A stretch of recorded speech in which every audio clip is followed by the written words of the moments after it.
चलिए अब शुरू करते हैं सुपरफास्ट खबरों का सिलसिला। जयपुर में कोविड और जन अनुशासन पखवाड़े को लेकर बैठक होगी। मीटिंग सीएमआर में शाम 7:30 बजे होगी। इस बैठक की अध्यक्षता सीएम गहलोत करेंगे। कोरोना के बढ़ते मामलों पर सीएम गहलोत गंभीर हैं। उन्होंने फोन पर सोनिया गांधी से बातचीत की। इस दौरान दोनों के बीच ऑक्सीजन दवाइयों को लेकर चर्चा हुई और गहलोत ने अब तक के कामों की जानकारी दी। सीएम अशोक गहलोत ने कोरोना को लेकर पीएम नरेंद्र मोदी से भी फोन पर बातचीत की। इस बातचीत में उन्होंने प्रदेश में कोरोना के हालात को लेकर चर्चा की।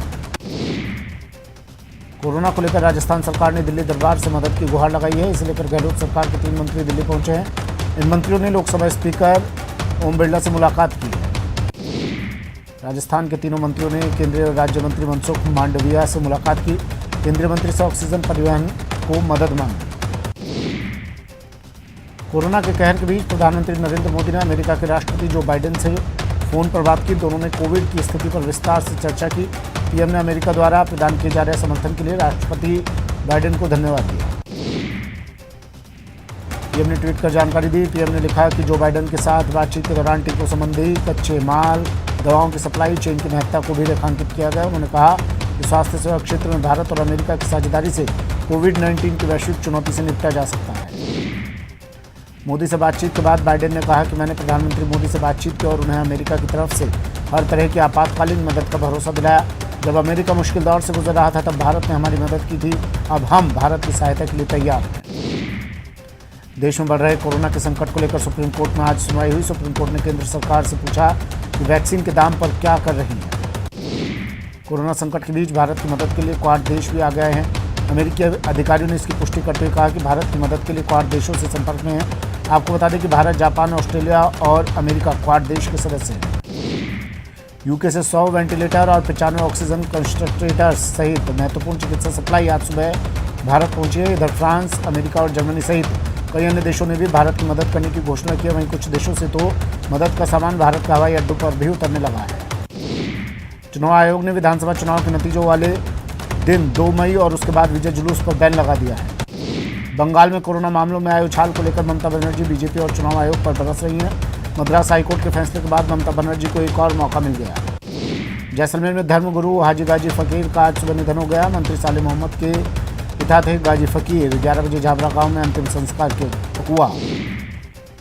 गहलोत सरकार ने टीकाकरण फ्री में करने की घोषणा तो कर दी, लेकिन इस पर खर्च होने वाले करीब 3,000 का प्रबंधन करना सरकार के लिए 3,000 करोड़ का प्रबंधन करना सरकार के लिए टेढ़ी खीर साबित हो रहा है। हरिद्वार में जारी कुंभ मेले का आज अंतिम शाही स्नान है। कोरोना संक्रमण के कारण साधु संतों से शाही स्नान को प्रतीकात्मक रखने की अपील की गई। शाही स्नान को लेकर मेला प्रशासन ने पुख्ता तैयारी भी की है। आज देश भर में हनुमान जयंती मनाई जा रही है। कोरोना के चलते भक्त बजरंगबली के ऑनलाइन दर्शन कर रहे हैं। इस मौके पर काले हनुमान मंदिर में विशेष पूजा अर्चना हुई। बीकानेर में हनुमान जयंती पर कोविड-19 के कारण मंदिरों में इक्का दुक्का भक्त नजर आए। रतन बिहारी पार्क हनुमान मंदिर में भगवान महावीर की पूजा पाठ कर भक्तों ने कोरोना महामारी से मुक्ति के लिए प्रार्थना की। भीलवाड़ा में हनुमान जयंती पर मंदिरों में विशेष पूजा अर्चना की गई। यहाँ महाबली के 2 मंदिरों में मावे का केक काटा गया। कोरोना के बढ़ते केस के बीच कल से 18 साल के ऊपर के लोगों को वैक्सीन लगवाने के लिए रजिस्ट्रेशन की प्रक्रिया शुरू हो जाएगी। 1 मई से 18 से 45 साल की उम्र के लोगों को कोरोना का टीका लगना है। महामारी में भारतीय वायुसेना एक्शन में आया और 6 खाली ऑक्सीजन कंटेनर दुबई से एयरलिफ्ट किए गए। इन कंटेनर को रिफिलिंग के लिए पानागढ़ लाया गया। जयपुर से भी 2 कंटेनर से एयरलिफ्ट कर गुजरात के जामनगर में रिफिलिंग करवाए गए। जयपुर में एयरलिफ्ट की वीडियो फोटो सेना ने शेयर किए। इस बीच जयपुर में ऑक्सीजन किल्लत के बीच राहत की खबर आई और RUHS ऑक्सीजन का टैंकर पहुंच गया। आज सुबह oxygen express Delhi cantt railway station पर पहुंचे। ऑक्सीजन एक्सप्रेस करीब 70 टन ऑक्सीजन लेकर रायगढ़ स्थित जिंदल स्टील वर्कर्स संयंत्र से रविवार रात रवाना हुई थी। दिल्ली स्टेशन से ऑक्सीजन के टैंकर्स को दिल्ली के फोर्टिस, मैक्स और BL कपूर अस्पताल के लिए रवाना कर दिया गया। WHO ने कहा कि कोरोना को लेकर भारत की स्थिति काफ़ी नाजुक हो गई है। हम किसी स्थिति के लिए कहते हैं कि ये दिल तोड़ने वाला है, लेकिन भारत की स्थिति आज इससे ही बुरी है। संकट से निपटने में भारत की मदद के लिए WHO ने 2,000 से ज़्यादा कर्मी तैनात किए हैं और वो टीकाकरण समेत विभिन्न प्रयासों में प्राधिकारियों की मदद कर रहा है। पूर्व पीएम वाजपेयी की भतीजी करुणा शुक्ला का कोरोना से निधन हो गया। उन्होंने छत्तीसगढ़ की राजधानी रायपुर के अस्पताल में आखिरी सांस ली। भरतपुर के एक शादी समारोह में कोरोना प्रोटोकॉल की जमकर धज्जियां उड़ी। गानों पर थिरकते मस्ती में डूबे लोगों में से ज़्यादातर ने मास्क नहीं पहना था और सोशल डिस्टेंसिंग की तो दूर दूर तक बात ही छोड़ दी। कोरोना संकट में इलाज से लेकर अंतिम संस्कार तक की व्यवस्था चरमरा गई है। मरीजों की मौत के बाद उनके परिजनों को अंतिम संस्कार के लिए भी भटकना पड़ रहा है, लेकिन भरतपुर के बाशिंदों पर बेकाबू रफ्तार से बेपरवाह है। कोरोना संक्रमण के चलते आवागमन पर प्रतिकूल असर देखने को मिल रहा है, जिसके चलते रेलवे ने कई ट्रेनों को रद्द कर दिया है। कोटा में 24 घंटों में 5 और कोरोना मरीजों की कोरोना के चलते मौत हो गई। इसके साथ ही कोचिंग सिटी में कोरोना से मौत का आंकड़ा 258 तक पहुंच गया। पोखरण के रामदेवरा थाना के एसएचओ दलपत सिंह चौधरी और उनके सहकर्मी गायों के लिए मसीहा बने हुए हैं। वो और उनके साथी पिछले कई दिनों से गायों के लिए चारे पानी की माकूल व्यवस्था कर रहे हैं। चैम्बर ऑफ कॉमर्स के अध्यक्ष के गुप्ता ने कोरोना पर चिंता जताई है। उन्होंने कहा कि प्राकृतिक असंतुलन के चलते ये हालात बने। प्रतापगढ़ में आज नगर परिषद की ओर से बाजारों को सैनिटाइज किया गया। नगर परिषद की फायर ब्रिगेड ने कई इलाकों में सोडियम हाइपोक्लोराइड का छिड़काव किया। प्रतापगढ़ शहर के सदर बाजार और गोपालगंज इलाके को नो व्हीकल जोन घोषित किया गया है। इन इलाकों में दुपहिया और चारपहिया वाहनों के आवागमन को बैरिकेडिंग लगाकर पूरी तरह से प्रतिबंधित कर दिया गया। कोरोना संक्रमण के चलते सवाईमाधोपुर जिले की सभी सीमाओं को चारों ओर से सील कर दिया गया। जिले में से जाने वाले और जिले में आने वालों पर कड़ी निगाह रखी जा रही है। आज हनुमान जयंती है, लेकिन कोरोना के चलते सवाईमाधोपुर के तमाम मंदिरों में सन्नाटा पसरा है। दौसा में शिकायतें मिल रही है कि कोरोना मरीज होम आइसोलेशन में रहने के बजाय बाहर घूम रहे हैं। इसमें कांग्रेस विधायक मुरारी लाल मीणा ने कहा कि ऐसे लोगों के साथ सख्ती से निपटना होगा। वहीं जिला कलेक्टर पीयूष सामरिया ने कहा कि ग्राम स्तर पर कमेटियां बनाई गई हैं जो इस बात का ध्यान रखेंगी कि गांव में कोविड गाइडलाइन की पालना हो रही है या नहीं। चूरू में कोरोना गाइडलाइन की पालना करने के लिए एसपी नारायण टोगस ने पुलिस अधिकारियों के साथ पैदल मार्च किया। पैदल मार्च धर्मस्तूप चौकी से रवाना होकर गढ़ चौराहा सुभाष चौक नई सड़क होते हुए धर्मस्तूप चौकी पहुंचा। पैदल मार्च के दौरान ऐसे कम ही लोग मिले जो बिना मास्क के थे। झुंझुनू नगर परिषद आयुक्त अनिता खीचड़ अपनी टीम के साथ शहर के दौरे पर निकले। उन्होंने शहर में कोरोना गाइडलाइन की पालना नहीं करने पर 7 दुकानों को सीज किया। झुंझुनू नगर परिषद ने कोरोना से मरने वालों के अंतिम संस्कार की जिम्मेदारी ली है। परिषद ने अस्पताल से शमशान तक शवों को ले जाने के लिए 2 एम्बुलेंस की व्यवस्था की है। ये दोनों वाहन निःशुल्क सेवा देंगे। इसके लिए नगर परिषद ने कंट्रोल रूम भी स्थापित कर दिया। अंतिम संस्कार के लिए एक नंबर भी जारी किया गया है। लॉकडाउन में शराब ठेकों के समय में की गई कटौती को लेकर झुंझुनू के शराब ठेकेदारों में रोष व्याप्त है। नियमों की अनदेखी करने वालों के खिलाफ अजमेर पुलिस ने सख्ती बरतना शुरू कर दिया। शहर कोतवाल शमशेर खान सुबह 6 बजे के साथ ही ट्रैफिक पुलिस के साथ सब्जी मंडियों और व्यस्त बाजारों में दौरा कर कोरोना प्रोटोकॉल की अनदेखी करने वालों का चालान काटते हैं। कोरोना की दूसरी लहर ने पूरे देश की कमर तोड़कर रख दी। ये लहर पहले से भी ज़्यादा खतरनाक साबित हो रही है। अलवर में नीमराना के एसडीएम कोरोना गाइडलाइन को उल्लंघन पर कार्रवाई की और 2 दुकानों को 72 घंटे के लिए सीज किया। सिरोही में पीबीएम अस्पताल के ऑक्सीजन प्लांट का प्रेशर डाउन होने से मरीजों की सांसें फूलने लगी। बीकानेर में कोरोना के आंकड़े बढ़ने के साथ ही पुलिस प्रशासन भी अलर्ट मोड पर है। पुलिस अधीक्षक प्रीति चंद्रा ने खुद कमान संभाल रखी है। साथ ही सभी पुलिस अधिकारियों को निर्देशित किया गया है कि बाजारों से भीड़ को हटाया जाए और बेवजह घूम रहे लोगों के चालान काटे गए।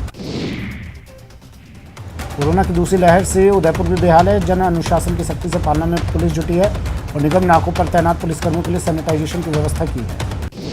बीकानेर पुलिस ने अम्बेडकर सर्किल पर परचूनी दुकानदार पर जुर्माना लगाया। इसके साथ ही दुकानदार को साफ चेतावनी दी कि इसके बाद भी उसने नियमों की पालना नहीं की तो उसकी दुकान को सीज कर दिया जाएगा। आज राजसमंद जिला मुख्यालय पर भी पेट्रोल पंप पर भारी भीड़ देखी गई। इस दौरान सोशल डिस्टेंसिंग की धज्जियां भी उड़ती नजर आई। जन अनुशासन पखवाड़े के तहत लगाई गई पाबंदियों से डूंगरपुर के लोगों को बैंक संबंधी काम में परेशानी हो रही है, लेकिन गाइडलाइन की पालना करवाने के लिए पुलिस सुबह 11 बजे सभी प्रमुख मार्गों और चौराहों पर बैरिकेडिंग लगाकर आवागमन बंद कर देती है। श्रीगंगानगर के सूरतगढ़ के राजकीय चिकित्सालय में गाइडलाइन की जमकर धज्जियां उड़ाई जा रही है। इसी ट्रॉमा सेंटर में टीकाकरण भी चल रहा है, जिससे टीका लगवाने के आने वाले लोग भी संक्रमण की चपेट में आ सकते हैं। कोरोना के बढ़ते मामलों पर जालोर कलेक्टर ने गंभीरता दिखाई। अलग अलग उपखंड क्षेत्रों में कोरोना मरीजों के लिए अस्पतालों में अलग से बेड भी तैयार करवाए जा रहे हैं। बाड़मेर के बामनोर इलाके में 15 दिनों से कोरोना से 19 लोगों ने जान गंवा दी है। दौसा में बीती रात कलेक्टर पीयूष सामरिया ने कई शादी समारोह का औचक निरीक्षण किया और कोरोना गाइडलाइन की पालना को लेकर पड़ताल की। कार्मिकों के कोरोना संक्रमित मिलने के बाद आज करौली कलेक्टर परिसर को सैनिटाइज किया गया। राजसमंद कलेक्टर अरविंद कुमार पोसवाल ने कोरोना मरीजों के लिए इलाज के लिए ऑक्सीजन के प्रभावी उपयोग के लिए पहल की है। बाड़मेर राजकीय अस्पताल को लॉन्ड्री मशीन की सौगात दी गई। बाड़मेर के विधायक मेवाराम जैन ने फीता काटकर ऑटोमेटिक लॉन्ड्री मशीन की शुरुआत की। साउथ वेस्ट माइनिंग कंपनी की तरफ से करीब 45,50,000 रुपए की ऑटोमेटिक लॉन्ड्री मशीन भेंट की गई। साथ ही ड्राई होने के बाद प्रेस भी इसमें होंगे, जिससे अस्पताल में बेडशीट की सफाई की समस्या दूर हो जाएगी। श्रीगंगानगर में सूरतगढ़ पुलिस ने ऑक्सीजन भंडारण और उपयोग करने वाले प्रमुख प्रतिष्ठानों पर कार्रवाई की। इस दौरान दर्जनों सिलेंडर अधिग्रहित किए गए। करौली में टोडाभीम कस्बे के बाजारों में कोरोना गाइडलाइन की धज्जियां उड़ाई जा रही है। बाजार में प्रशासन की बार बार अपील बेअसर दिखाई दे रही है। प्रतापगढ़ जिले के अरनोद में भी कोरोना का कहर जारी है। यहाँ लोगों को जागरूक करने के लिए शिक्षकों को जिम्मेदारी सौंपी गई है। करौली में टोडाभीम कस्बे के वार्ड नंबर 5 में 4 नन्हे मुन्ने बच्चे गीत से लोगों से अपने घरों में रहने की अपील कर रहे हैं। अजमेर एसीबी ने पनेर ग्राम पंचायत के विकास अधिकारी को रिश्वत देते रंगे हाथों गिरफ्तार किया है। परिवादी इसकी शिकायत एसीबी पर से की थी, जिसके सत्यापन के बाद एसीबी ने घूसखोर विकास अधिकारी को रिश्वत देते हुए दंड दबोचा है। झालावाड़ पुलिस ने अवैध हथियारों के खिलाफ बड़ी कार्रवाई को अंजाम दिया। पुलिस अवैध हथियारों के जखीरे के साथ अंतर्राज्यीय तस्कर को गिरफ्तार किया है। नाबालिग छात्रा से मारपीट और छेड़छाड़ मामले में डूंगरपुर की स्पेशल कोर्ट ने फैसला सुनाया है। हनुमानगढ़ में पीलीबंगा की किन्नर पार्षद पूनम महंत का मास्क नहीं पहनने पर 2 साधुओं के साथ मारपीट करने का वीडियो वायरल हुआ है। पीलीबंगा थानाधिकारी इंद्र वर्मा ने वीडियो में पार्षद पूनम महंत के होने की पुष्टि की है, लेकिन थानाधिकारी का कहना है कि इसे लेकर कोई शिकायत नहीं की गई। नागौर में एक युवक की बेरहमी से पिटाई के बाद इलाज के दौरान मौत हो गई। 10 से ज्यादा लोगों ने युवक के साथ इस घटना को अंजाम दिया। करौली में हिंडौन सिटी के चिनायटा गांव में बदमाशों ने सरपंच के पति की गोली मारकर हत्या कर दी। बाद में बदमाश शव गांव के विद्यालय में पटककर फरार हो गए। आज सुबह शव मिलने से सनसनी फैल गई। अजमेर में हत्या से सनसनी फैल गई। गंज थाना इलाके में पति ने पत्नी की गला रेत कर हत्या कर दी। झुंझुनू में चिड़ावा शहर के वार्ड 40 में रविदास मंदिर के पास एक 53 साल की महिला ने फांसी लगा ली। बाड़मेर जिले के शिव थाना इलाके में एक व्यक्ति पर कुछ लोगों ने धारदार हथियारों से हमला कर उसे गंभीर रूप से घायल कर दिया।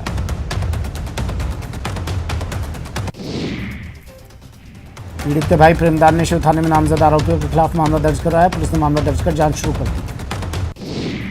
राजसमंद जिला बाल कल्याण समिति ने राज्यवास खुदकुशी मामले में संज्ञान लिया। डूंगरपुर पुलिस की स्पेशल टीम ने अवैध शराब तस्करी के खिलाफ कार्रवाई की। शराब से भरी एक जीप को जब्त किया, जिसमें 20 कार्टन बियर पाई गई। कोटा में कनवास एसडीएम राजेश डागा ने मोरूकला में दरा हाईवे पर एक ट्रक को जब्त किया। ये ट्रक थर्मल कर राख उड़ाते जा रहा था। झुंझुनू जिले के राजकीय अस्पताल बीडीके में कोरोना मरीजों के लिए 40 बेड बढ़ाए गए हैं। इसके साथ ही बीडीके अस्पताल में 80 बेड हो गए हैं। श्रीगंगानगर जिले में पेट्रोल डीजल के अवैध भंडारण की वजह से आगजनी की घटनाएं थमने का नाम ही नहीं ले रही। पोखरण के नाचना नहरी इलाके में आग का तांडव देखने को मिला। इस आग में सैकड़ों पेड़ पौधे जलकर राख हो गए। चूरू रोड पर ट्रक के पलटने से ड्राइवर की मौत हो मामले में मुआवजे की मांग को लेकर परिजनों ने ट्रांसपोर्ट कंपनी के दफ्तर के सामने शव रखकर प्रदर्शन किया। होटल रणथंबौर कोठी में 2 पैंथर अचानक होटल में घुस आए। बाद में ये पैंथर अचानक गायब हो गए। अलवर के सबसे बड़े राजीव गांधी अस्पताल में संविदा कर्मियों को पिछले महीने का वेतन नहीं मिला, जबकि जिम्मेदार अधिकारी उनकी समस्या का समाधान नहीं कर रहे। अजमेर विप्र पौरोहित्य संस्थान ने आज कलेक्टर से वाहन पास जारी करने की मांग की है। उनका कहना है कि जब पुरोहित शादी की रस्में अदा करवाने के लिए घरों से निकलते हैं तो पुलिसकर्मी उन्हें रोककर चालान बना देती है। पोखरण में न्यूज़ 18 की खबर का असर हुआ है। जलदाय विभाग की लापरवाही के चलते हजारों गैलन पानी बह रहा था। खबर के बाद जलदाय विभाग हरकत में आया और पाइपलाइन की मरम्मत की। अलवर कलेक्टर नंदुमल पहाड़िया ने देर रात राजीव गांधी सामान्य अस्पताल का औचक निरीक्षण किया। उन्होंने डॉक्टर्स की बैठक ली और जरूरी दिशा निर्देश दिए। कोटा में आरकेपुरम थाने के कर्मचारियों ने मिलकर एक गरीब युवक की शादी में न सिर्फ आर्थिक मदद की, बल्कि शादी में शरीक भी हुए। नाहरगढ़ बायोलॉजिकल पार्क में लॉयन सफारी को फिर आबाद करने के लिए गुजरात से जयपुर आई शेरनी सृष्टि को शेर त्रिपुर के साथ जल्द ही जोड़ा बनाया जाएगा। शेरनी सृष्टि का क्वारंटीन समय भी पूरा हो चुका है और अब वो विभाग ने दोनों शेर शेरनी को एक दूसरे के पास वाले पिंजरे में रखना भी शुरू कर दिया। आईपीएल के 21वें मुकाबले में कोलकाता नाइट राइडर्स ने पंजाब किंग्स को 5 विकेट से हराकर इस सीजन की अपनी दूसरी जीत दर्ज की।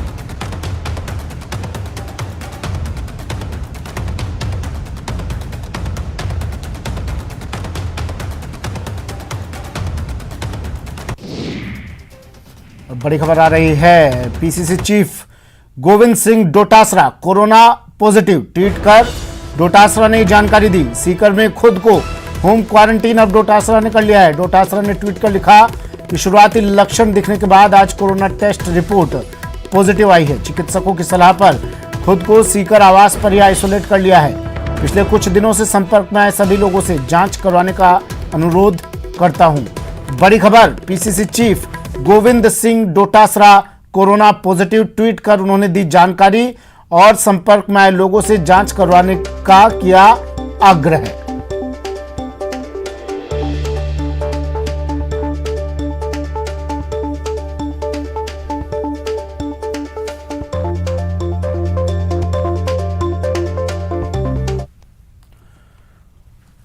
नेटवर्क 18 यह सुनिश्चित करना चाहता है कि हर भारतीय को कोविड-19 टीकाकरण मिले। टीकाकरण जागरूकता बढ़ाने के लिए नेटवर्क 18 और फेडरल बैंक की पहल संजीवनी ए शॉट ऑफ लाइफ को सपोर्ट करें। Health expert Apollo 24/7।